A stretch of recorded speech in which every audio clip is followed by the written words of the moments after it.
Melissa Harrison's elegant apartment was nestled in a corner of Brooklyn Heights, one of America's prestigious neighborhoods. From her windows, she could see the Manhattan skyline, and at dusk, the setting sun over the Hudson River bathed her room in golden light. On this day, Melissa stood by the window, gazing at the distant view while listening to a voicemail from her mother. "Melissa, I need to talk to you about Caitlin's wedding. Please call me back as soon as possible. It's important." Melissa sighed deeply. She was one of New York's most successful accountants. As a financial advisor for major corporations, her accuracy and integrity had earned her a solid reputation in the industry. However, her sound judgment and composure somehow seemed to fade away when she was with her family. As she put down the phone and headed to the kitchen, Melissa reflected on her life. It had been 10 years since her father, Jonathan, had died suddenly from a heart attack. Her father had deeply loved his family and especially trusted Melissa. She had been entrusted with managing most of his estate, which cast a shadow on the family's complex dynamics. While placing her coffee cup on the kitchen counter, Melissa picked up her smartphone and opened Caitlin's Instagram. Her sister's latest post featured an enormous diamond engagement ring.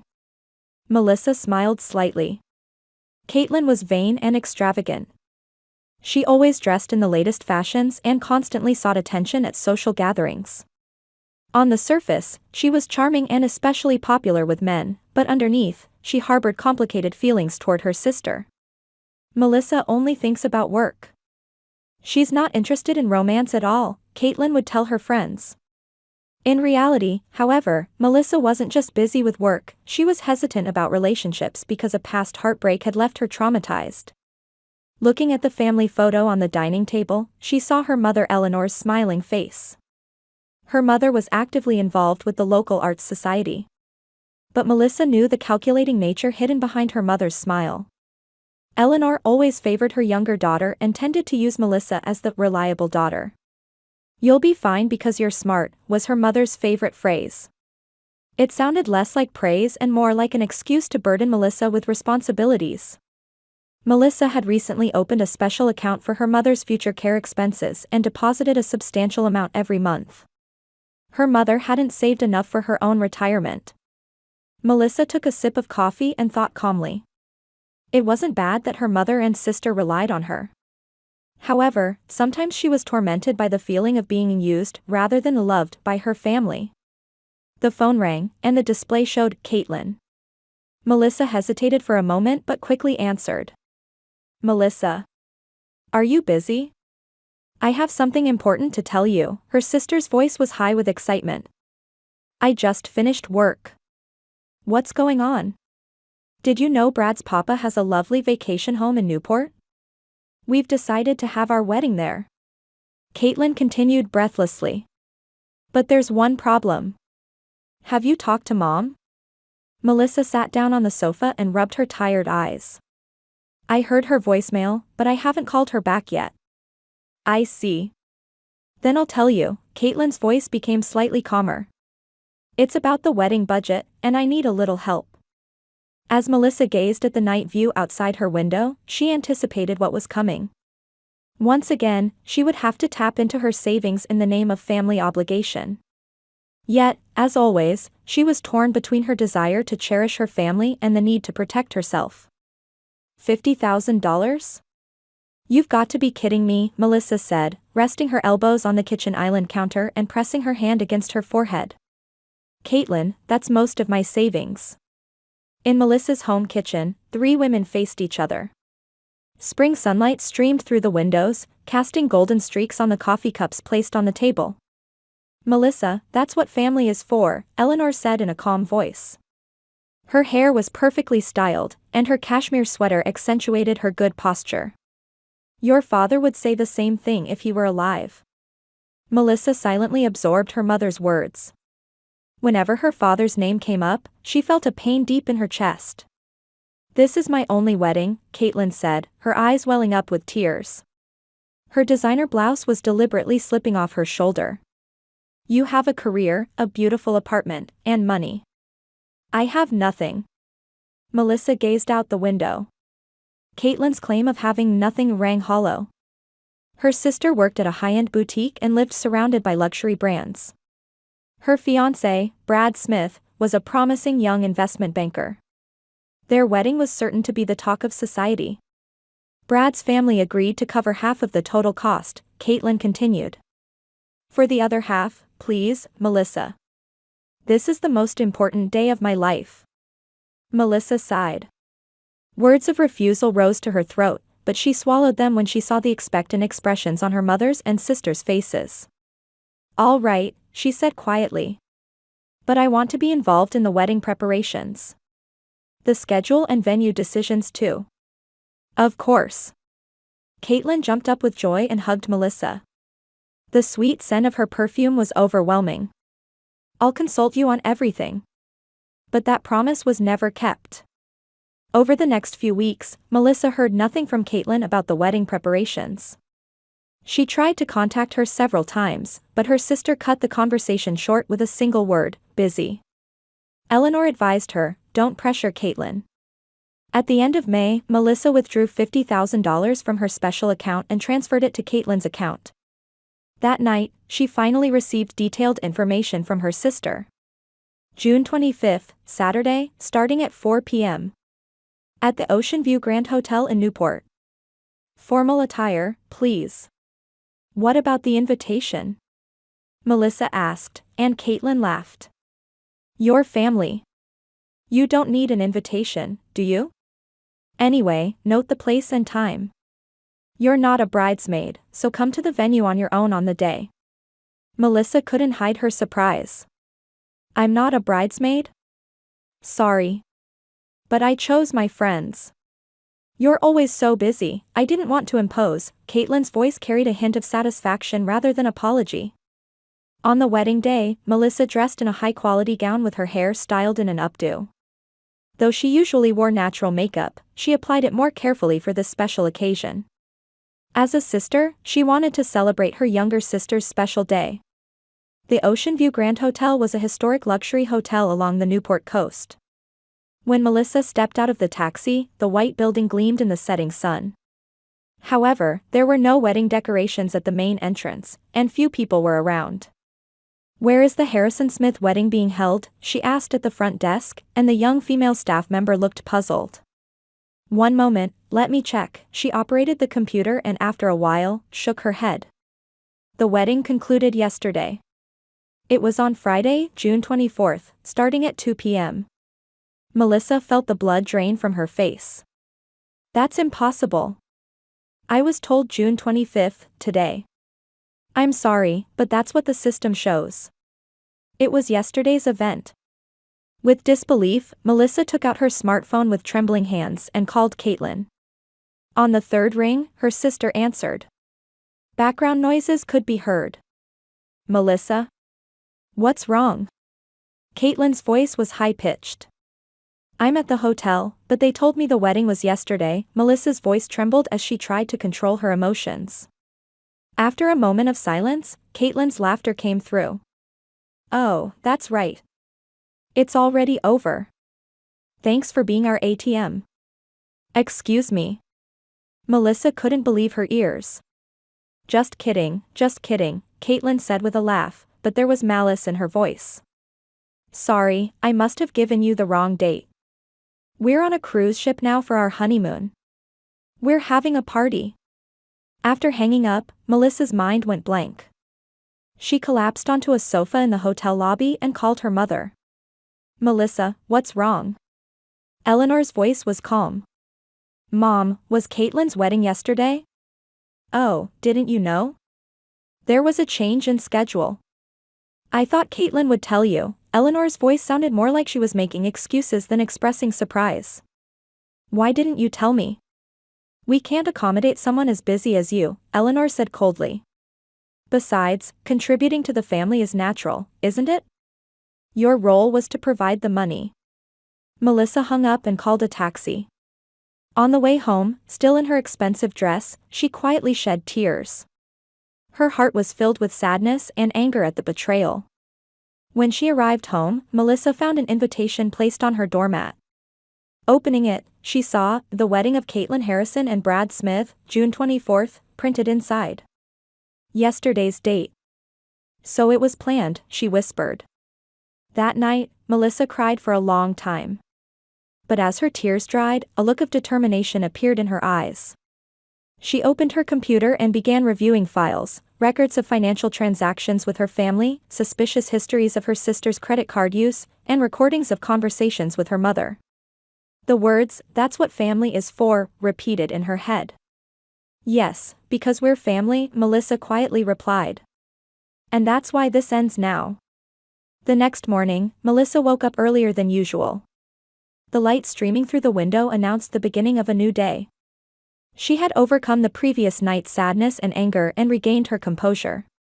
Dressed in a sophisticated pantsuit, she had returned to her confident accountant self. Looking out at the Manhattan skyline, she smiled quietly. It's a beautiful morning, she said to herself. That morning, Melissa visited the Jonathan Price law firm. Martin Cohen, the lawyer, had been the family's legal advisor since her father's time. He greeted Melissa with a warm smile. It's been a long time, Ms. Harrison. I haven't seen you since your father passed away, he said as they shook hands. I'm sorry to meet under these circumstances, Melissa replied as she sat down. She placed a folder of documents she had prepared since last night on the table. Taking a sip of coffee, she began explaining in a calm voice. She detailed her interactions with her mother and sister over the past few years, the wedding funding and betrayal, and evidence that Caitlin had used her credit card information for unauthorized purchases. Martin occasionally took notes while listening attentively. When Melissa finished speaking, he removed his glasses and sighed deeply. To be honest, this isn't just a family misunderstanding, these are legally problematic actions, he said quietly. Especially the credit card misuse is serious. Do you intend to report this to the police? Melissa looked out the window. No, not at that stage yet. First, I want to issue a formal warning and clarify my position. 2 hours later, Melissa had signed 3 documents. The first was a warning letter to her sister regarding the fraudulent acquisition of wedding funds, demanding repayment. The second was a notice to her mother, documenting evidence of unauthorized purchases using Melissa's name and the possibility of legal action. The third was a notice terminating the informal agreement in which Melissa had planned to cover all her mother's future care expenses. Please send them with delivery confirmation, Melissa told the lawyer's secretary. I want them to arrive by tomorrow morning. Before leaving the office, Martin placed his hand on her shoulder. Your father would be proud of your courage. Melissa smiled and quietly replied, Thank you. This is the end. That night, Melissa attended a yoga class and enjoyed a long bath. She felt the burden in her heart lighten a little. Before going to bed, she checked her cell phone and found 3 unread messages from Caitlin. Back from honeymoon. I have beautiful photos, want to see. Melissa, why aren't you responding? Are you still angry? I didn't know you couldn't take a joke. You're an adult now, don't take it so seriously. Melissa didn't reply, set her phone to silent mode, and placed it by her pillow. The next morning, she woke up with a peaceful mind. However, that peace didn't last long. When she turned off the silent mode on her phone in the afternoon, she saw dozens of missed calls and over 20 text messages. 7 calls from her mother, 12 from Caitlin. The message content evolved from, call me immediately, to, why are you doing this? I can't believe you got a lawyer, and we're family in increasingly hysterical tones. The most recent message was from her mother. Melissa and Harrison, call me right now. I didn't raise you to take family matters to outsiders. Melissa took a sip of coffee and checked her email from the lawyer. According to Martin, both Eleanor and Caitlin had contacted him, requesting a meeting. A lunch meeting at a Friday market, an upscale restaurant, had been proposed. Melissa replied, a neutral location would be better, and suggested meeting at the law office. Martin quickly responded, confirming a meeting at the office the following day at 2 p.m. The next day, when Melissa arrived at the law office, her mother, sister, and brother-in-law Brad were already waiting. Eleanor wore an expensive tweed suit and maintained her usual elegant posture, but the dark circles under her eyes revealed her anxiety. Caitlin wore a designer dress but looked unwell. Brad wore an unpleasant expression, staring out the window. Melissa, Eleanor rose and tried to approach her daughter, but Martin quietly urged her to return to her seat. As they sat at the conference table, Martin conducted the meeting. He first explained the legal situation and clearly stated Melissa's demands. Ms. Harrison is seeking the following: first, full reimbursement of the $50,000 paid for wedding expenses. Second, reimbursement of $15,000 for unauthorized credit card use. Third, renegotiation of future care expenses for her mother. After the explanation, Caitlin was the first to speak. Her voice was shaking, lacking her usual confident tone. Melissa, this is all a misunderstanding. The date change was a last-minute decision, and there wasn't time to notify you. And what I said was just meant to be a joke. The ATM comment was just humor. Melissa responded calmly, the invitations were printed 3 weeks in advance. I know because one was left at my front door. The date change was deliberate. Caitlin's face reddened. Beside her, Brad shifted uncomfortably. What about the credit card issue? Martin asked. That was... As Caitlin stumbled over her words, Eleanor interrupted. I did it. With all the wedding expenses for Caitlin, I used your information. I thought you wouldn't notice. Melissa, resorting to legal measures when we're family. Melissa looked straight into her mother's eyes. You're the one who saw family only as an ATM. You have no right to use money I earned on my own without permission. Silence filled the room. Brad cleared his throat and spoke for the first time. Is there a way to resolve this issue? We're newlyweds and want to avoid going to court. Martin looked through the documents before answering. Of course, there's a solution. Comply with Melissa's demands. After 3 hours of discussion, a final agreement was reached. Caitlin and Brad would repay the full wedding expenses in installments within 6 months, Eleanor would be responsible for repaying the $15,000 from unauthorized use, and future care expenses for their mother would be equally shared between Melissa and Caitlin. We reserve the right to take legal action if these conditions are violated, Martin stated finally. After everyone signed the agreement, the atmosphere in the room lightened slightly. Eleanor approached Melissa and said in a low voice. I didn't know you were such a strong girl. Melissa didn't smile. Mom, I've always been strong. You just never chose to see it. As they left the office, Caitlin also spoke to her. Melissa, I'm really sorry. I thought it would work out, you know. What did you think would work out? Using me and then mocking me? Melissa's voice was cold. That's not what I meant.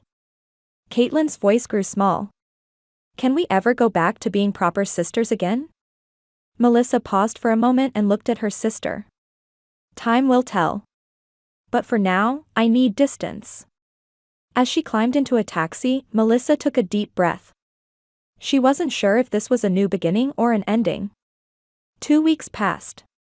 Melissa immersed herself in work, trying to sort out her feelings. Her accounting firm's office was on the 20th floor of a Manhattan high-rise, with large windows that allowed her to feel the city's heartbeat. That afternoon, Melissa was reviewing a financial report for a major food company. Time spent focused on analyzing numbers was like a form of meditation for her. While engrossed in calculations, her secretary Jennifer knocked on the door. Melissa, you have a visitor, Jennifer said with slight confusion. It's Eleanor Harrison. Melissa stopped, surprised. It was extremely rare for her mother to visit the office. Please show her in, she responded, maintaining her composure. The door opened, and Eleanor entered. Her usual elegance was intact, but her expression showed anxiety and fatigue. She held a small paper bag. Melissa, Eleanor said quietly. I'm sorry to intrude, but I'd like to talk. Please, sit down, Melissa indicated the seating area by the window. Coffee? Thank you, I'd love some. After the secretary brought coffee, the two women sat facing each other. Outside the window, clouds drifted by. Eleanor picked up the coffee cup but stared at it without drinking. Melissa, let me apologize first, she said in an unexpectedly sincere tone. I hurt you. What Caitlin and I did was unforgivable. Melissa observed her mother silently. Tears glistened in Eleanor's eyes. Why? Melissa asked simply. Eleanor exhaled deeply. While looking for reasons, I realized something I hadn't noticed before. She took an old album from the paper bag. I found this. Opening the album, there were pictures of Melissa as a child.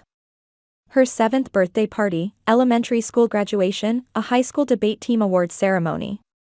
Melissa was always smiling in the photos, but there was a thoughtful shadow in her profile. You were always a good child, Eleanor pointed to a photo. You always accomplished things on your own, never complained. Caitlin was different. She always needed help, always sought attention. So I was naturally left alone? Melissa's voice held bitterness. I made you feel that way, Eleanor said sadly. Actually, it was the opposite. You were strong, smart, and capable of anything, so I took you for granted. I thought your success was a given. Eleanor turned to the next page. There was a photo of Melissa graduating college with top honors. Beside her, her father Jonathan smiled proudly. Your father always trusted you. Melissa will be fine, she can do anything, he'd say. Eleanor's voice trembled. And I turned those words into a burden of responsibility. Mom. Melissa was at a loss for words. Caitlin had problems, so I became overprotective. Afraid of her failures, I always tried to shield her. But that ended up spoiling her. Eleanor wiped her eyes. I recognize my mistake in taking your strength for granted. A quiet moment passed. Melissa gazed out the window, confronting the complex emotions within her. The sadness and anger she had carried for so long were now surfacing. You know. Melissa began quietly. I was always expected to be the responsible child. Even more so after Dad died. But sometimes, I just wanted to be loved. Her voice trembled slightly. Just as a daughter, not as a support pillar. Tears fell from Eleanor's eyes. Melissa, I'm so sorry. Providing money wasn't the issue, Melissa continued. But being excluded from the wedding, being called an ATM, that was like denying my value. Yes, you're right, Eleanor admitted frankly. I should have stopped Caitlin's behavior. I should have taught her boundaries. What about Caitlin? Melissa asked. She's still unable to accept reality, Eleanor answered honestly. Brad is angry, and they're fighting about the repayment plan. But that's a problem they need to solve. Melissa reached for her coffee and took a sip. What do you want to do now, Mom? I want to get you back, Eleanor said straightforwardly. But I understand it will take time. We're the ones who lost your trust. The two sat for a long time without exchanging words. Twilight light streamed through the window, coloring the office gold. Finally, Melissa spoke. Complete reconciliation isn't possible right now, she said quietly. But perhaps we can build a new relationship. How? Eleanor asked sincerely. First, establish boundaries, Melissa answered calmly. My life, my decisions, my money, they're mine and not something to be used as a matter of course. Eleanor nodded slightly. And let's have dinner together once a week, Melissa suggested. At a neutral place. Getting to know each other again, as adults. That's wonderful, Eleanor's face showed relief. Finally, Melissa added with a serious expression, I can't consider repairing my relationship with Caitlin yet. Not until I feel she has truly changed. Eleanor nodded a bit sadly. I understand. She needs to realize this herself. That night, Melissa stood on her apartment balcony, looking up at the starry sky. Complex emotions filled her heart. Though she hadn't reached complete forgiveness, today's dialogue was a beginning of something. She picked up her father's photo and smiled quietly. Dad, I'm going to be fine. I know my own worth now. The next morning, when Melissa woke up, her heart felt lighter than it had in a long time. Though she hadn't completely let go of the past, she had definitely taken a step toward the future. She picked up her smartphone and turned off the alarm. A message from her mother was displayed on the screen. How about Thursday, 7 p.m., at Mitchell's restaurant? Melissa smiled and replied. Sounds good. I'll make the reservation. Exploring the possibility of a new relationship with her family while protecting her own worth was a big challenge for her. But she was no longer alone. She had become her own greatest ally. A year can seem both long and short, can't it? Melissa said to the man walking beside her as they strolled along a Central Park pathway. Spring sunshine filtered through the trees, and fresh green leaves swayed in the gentle breeze. Especially if it's been a fulfilling year, Michael Collins smiled in response. He was a 42-year-old lawyer who worked in the legal department of a company where Melissa served as an advisor. They had been dating for 8 months. Yes, Melissa nodded with satisfaction. Life takes unexpected directions. A year had passed since that wedding incident. Melissa's life had changed significantly. While continuing her work, she had learned to value her own time. On weekends, she attended yoga classes, participated in a book club, and resumed her long-neglected hobby of photography. Her relationship with her mother was gradually being repaired. They continued their weekly dinners as promised, building a relationship of mutual respect as adults. Though not perfect, it was much healthier than before. Would you like to join me for dinner with my mother on Thursday? Melissa asked, holding Michael's hand. Of course, he answered sincerely. Michael knew about the complex history of Melissa's family. He respected her feelings and was always a supportive presence. On their way to a cafe in the center of the park, Melissa's smartphone rang. Looking at the screen, she saw her sister's name. After a slight hesitation, she answered. Caitlin. Melissa, can we talk? Her sister's voice lacked its former arrogance and sounded tired. I'm in the park right now. Did something happen? Brad left, Caitlin's voice trembled. He's asking for a divorce. Melissa stopped walking and nodded slightly to Michael, indicating she needed a moment to talk privately. What happened? What's going on? Everything is falling apart, Caitlin sobbed. The wedding debt is still there, my credit score is terrible, and my friends are distancing themselves. Melissa listened quietly. Hearing about her sister's life collapsing didn't bring her joy. Rather, complex emotions crossed her heart. Is there anything I can help with? She asked gently. But her tone indicated clear boundaries. Could you lend me some money? Caitlin's voice became small. I can't do that, Melissa answered firmly. But if you truly want to change, I can refer you to a financial planner. After a silence, Caitlin sighed. I understand, thank you. After hanging up, Melissa returned to Michael. Seeing her expression, he put his arm around her shoulders without saying anything. Are you okay? Yes, Melissa smiled. Before, I would have rushed to help immediately. But now, I've learned to value myself. Sitting at a terrace table in the cafe, basking in the spring sunshine, Melissa gazed at the distant skyscrapers. Life is never perfect, but the peace of mind she found by living true to herself was priceless. Cheers, Michael raised his coffee cup. To new beginnings. To new beginnings, Melissa clinked her cup with his, smiling. She had now become the protagonist of her own story. No longer living solely to meet someone else's expectations or demands, she was walking through life with her own choices. It might sometimes be a lonely or difficult path. But it was certainly her own path. And that was enough.